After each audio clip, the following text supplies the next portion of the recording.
Il est allemand et se fait appeler Abou Adam. Son vrai nom, Sven Loh.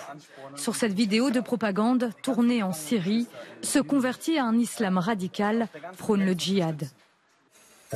La moindre des choses est de sacrifier une part de ce qu'on possède pour aider nos frères et nos sœurs ici. Accusé de recruter des jeunes pour la Syrie, il a été arrêté en Allemagne, puis relâché faute de preuves en mai dernier.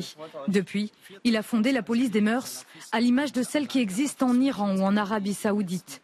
Vêtus de gilets orange sur lesquels on peut lire police de la charia, ses membres ne passent pas inaperçus. Cette police autoproclamée patrouille le week-end dans les rues de Wuppertal, une ville de Rhénanie. Objectif, contraindre les jeunes à ne pas boire ou aller en discothèque. Quant aux femmes non voilées, elles sont rappelées à l'ordre. Leur mission est aussi d'enrôler de nouveaux membres. Ce jeune homme les a rencontrés. Ils m'ont accosté comme s'ils me connaissaient personnellement. Puis ils m'ont dit que je pourrais les aider et me faire de l'argent.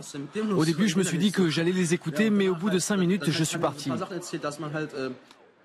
Lorsqu'Abou Adam n'arrive pas à convaincre dans la rue, il utilise les réseaux sociaux. Sur Twitter, il se fait appeler par ses partisans le Führer de la charia. Une radicalisation qui inquiète les autorités. La chancelière allemande a tenu à réagir personnellement. L'État dispose du monopole de la violence légitime. Personne d'autre n'est autorisé à se substituer à la police. En Allemagne, aucune loi n'interdit à la police de la charia de patrouiller. Les autorités ont trouvé néanmoins une faille.